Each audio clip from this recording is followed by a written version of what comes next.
like I've never had the privilege of being introduced by both an Akanksha volunteer and a TFI applicant. So it's just awesome. I always feel incredibly privileged to have the opportunity to do these things. One, because I'm so happy to speak to you, but two, because it gives me a chance to step back and actually ask myself, what have I learned on this journey of now 22 years about leadership? And I think the really short, really honest answer is very little. I think every day of doing this work, you learn more, what more you need to learn than what you actually know. And so I don't claim to know anything about leadership. I'm not here to give you any advice at all, which is why I've actually called this presentation Learning to Lead, because I think it's sort of this endless journey of learning. The text says, the nameless boy and little Shivani. I was going to drop off a funding proposal a couple of years ago at Worli Seaface near my house. And as I entered the home, the watchman said, Didi, don't you do that work with children? And I said, yes. And he said, there's a child who needs help. And I was getting late, and I had this funding proposal, and I had a meeting in the office. But it was one of those days when I said, no, let me stop and let me go and see what this child needs. And it was a block away from my house. And there was a child who looked about 12 years old, who looked like he was going to die. He's nameless because he couldn't speak. He couldn't tell me his name. He had slash marks all over his body. He was looking down. He was trembling. And I just put him in a taxi and I took him to a hospital. And the hospital said, we're not going to admit him because he's going to die. And I said, I'm going to call the commissioner right now if you don't admit him. And so they took him into the hospital.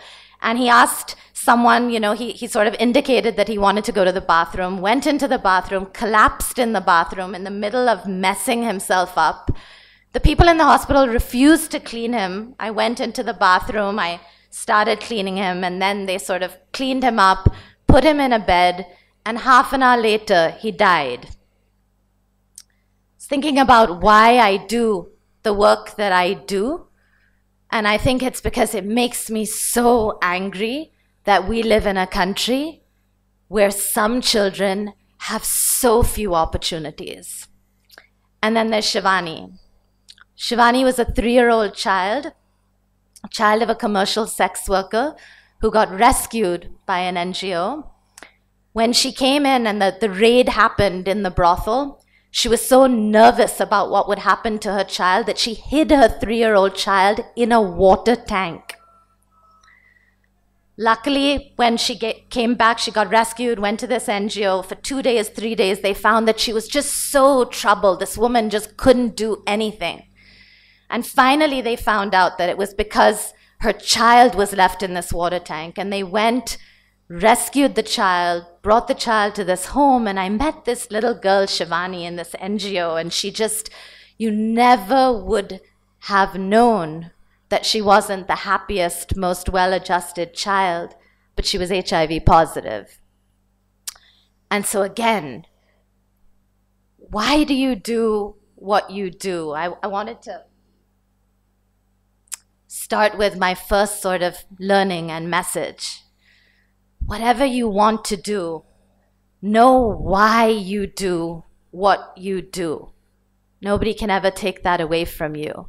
And when I think about why I do what I do, I think about that nameless boy. I think about that Shivani. I know the world can be different if we do something about it. And so what do I do? And I'm going to very briefly, in a slightly different way, just give you examples that show you a little bit of my journey over the last 22 years. This is Parveen, same child, left and right. On the left was a picture I took of her when she was 3 years old when I first met her and when Akanksha, a couple of years after Akanksha first started. You can see her face. Very, very naughty child, didn't want to study, lived in a small little home in Cuff Parade. We started teaching her. And then that's her many years later. many teachers later. She's in her final year at Sophia College. She's put a down payment down so that she can move her family out of the Kaf Parade slum.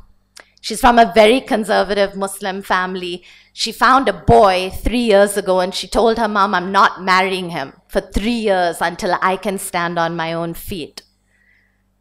I stayed at her house for 3 days in the community a couple of months ago. Her house is all of 10 feet, 10 foot by 3 foot. But the amazing thing was this girl is in her final year of college. She's working part-time, earning 10,000 rupees while she's in college. Her workplace has given her a laptop and an internet card. She's sitting and surfing the net in this little, chawl in the slum. And her parents are illiterate. Her other siblings have dropped out of school. This child is on a completely different life path because of education. Okay? So again, when you see the nameless boy, when you see the Sunita, and you ask yourself, why do I do what I do? This is why I do what I do. And then here's the difficult thing. When you see that something works, it makes you feel proud and inspired. And I feel like I was one of many, many people that helped Parveen get on a different life path. Many people over many years worked hard to get her there, but she got there. And when you see that, and you see that you can do it for 1 and 10 and 3,000 and 5,000 children, it's inspiring, but even more so, it's incredibly depressing. And it's depressing because you look at the numbers in this country and you say 320 million children in this country need those opportunities. 320 million. 94% of kids who start school don't graduate from school. 94%. 6% are equipped to go on to college. That's the size of the problem. So I began seeing these situations. You see a Parveen, you see a Samina, all these kids who I had the privilege of watching over all these years. And then you say this, how do I do this for all children? For every single child. Why can't every single child in this country have the ability to be sitting where you're sitting and where I'm standing? And what was the difference? And when I ask myself, what was it that makes me stand here and makes those 94% of kids not able to reach their dreams? It's a flip of a coin. That's it. I did nothing at all to deserve the opportunities that I have. That's the truth. I did nothing. And they did nothing to be born where they were. The only difference was opportunity. And so when I began to ask myself that question, how do you do it for all kids? I said, we need a different approach, right? We have 4 million NGOs in our country. That's 1 for every 400 people. It's disgusting that we still have problems in our country with that number of NGOs. Where's the impact? Where's the impact? Why aren't we solving the problems? Not the sweet stories of the one Parveen. Why aren't we solving it at a systemic level? And that's where I began to say, if you really want to solve a problem, you need to solve the leadership issue in this country. Okay? It's only when the next generation of leaders across sectors in this country stands up and says, educational equity must happen. It is inexcusable in today's day that we have children who don't get through school, who don't meet their potential. Unless our leaders are saying that and they believe that and they are equipped with the skills and mindsets to solve that, it can't get solved. And so we started this very, very crazy idea called Teach for India 4 years ago, and I'm happy to make one correction to what you say and say there's actually 370 fellows right now impacting 12,000 kids, and we're going to be 2,000 fellows in 4 years impacting 65,000 kids. That's the big goal. But But it's more than 65,000 kids. Like, Teach for India is not about putting teachers in classrooms. It's about saying, let me take the best and brightest young Indians from around India and across the world and put them in a classroom for 2 years so that they understand what it takes to put kids on a different life path. And if they do that, 16 hours, 18 hours a day, every day, single focus. How do I get 100% of my kids on a different life path? Can I eat that, live that, breathe that, do all of that? If I can do that for 2 years, I'm going to do that for life. I'm going to go out and be the next government official, policy maker, CEO of a company, school leader. It doesn't matter where I go. But from wherever I go, I'm going to work on changing the issue at a systemic level. Is that making sense? Okay. Second lesson that I learned myself about leadership, the journey is about knowing who you are. I feel so thankful to have been able to do work that helps me every single day understand who I am and who I'm not. And so here is being a teacher, one of my favorite very short poems called Colors.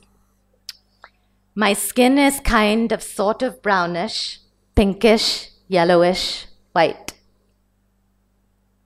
My eyes are grayish, bluish green, but I'm told they look orange in the night.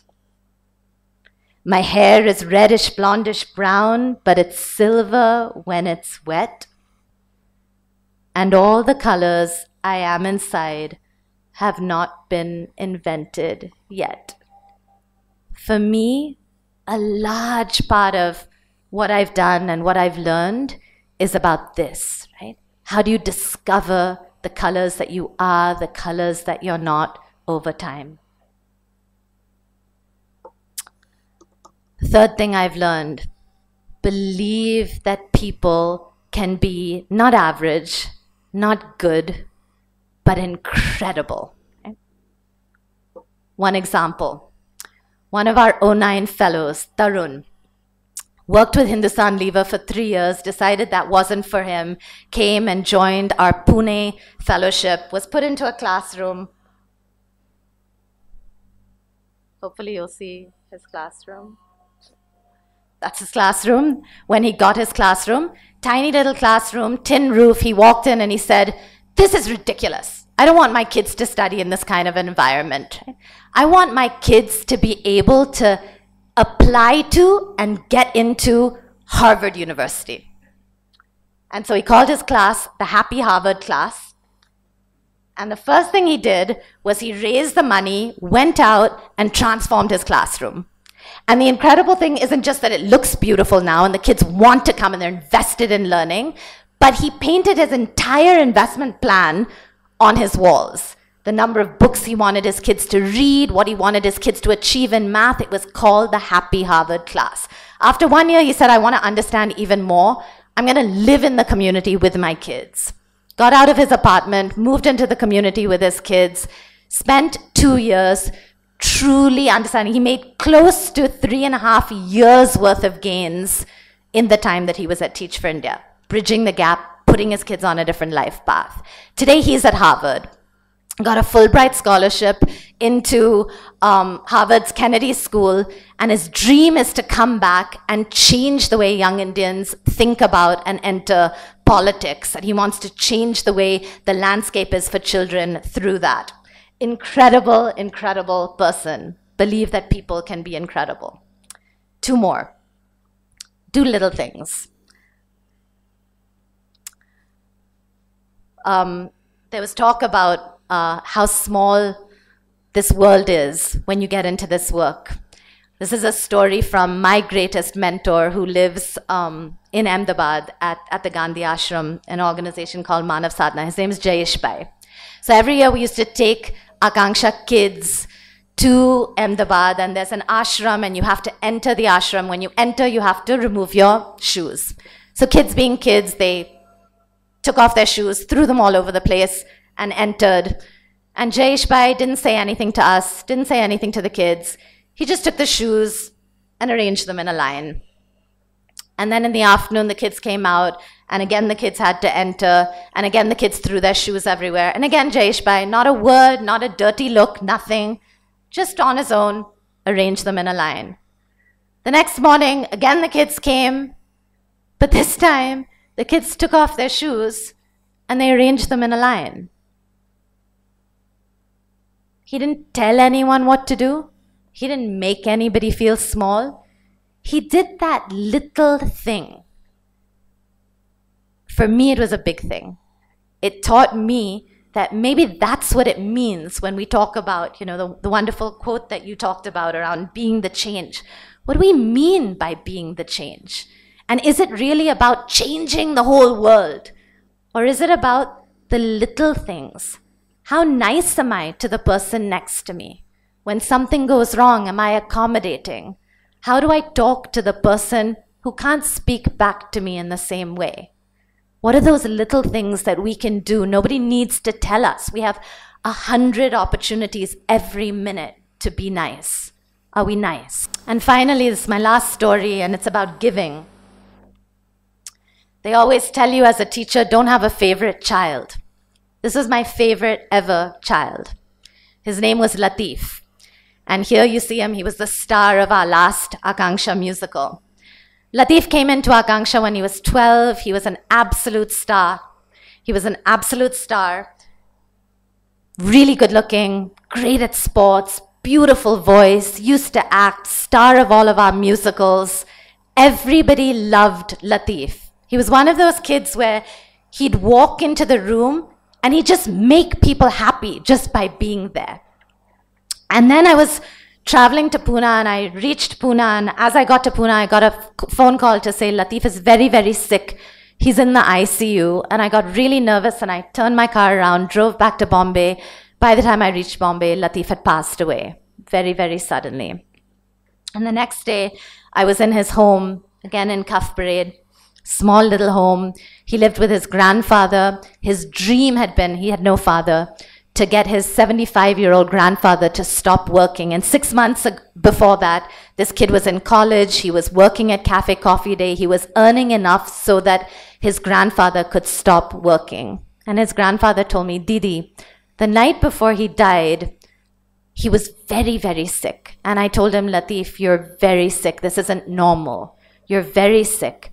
And I took out 14,000 rupees that I had saved over many months, and I put it into his hand, and I said, Latif, take this money and go to a private hospital. Don't go to a government hospital. Latif, you're very sick. And without telling anybody, Latif took that money and he put it back in the chest because he didn't want his grandfather to go back to work. And he went to a government hospital and he died 12 hours later. I don't know if the outcome would have been any different. Possibly not. But I do know that until that time, I used to think, my job is about giving. Like, I'm giving all the time. I realized because of Latif that I didn't have a clue of what it meant to really give. To give when it really, really is difficult, when it can really hurt you. And I think for the world to change in the way that we want it to change, we have to do not a little bit, but a lot. We have to give not a little bit, but a lot. And so I wanted just to end by saying that message. In whatever you do and however you can, and for whatever it'll give back or not give back, remember Latif and his story.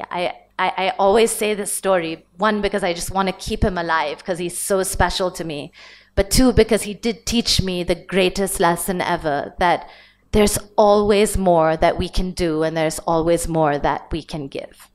Thank you so much.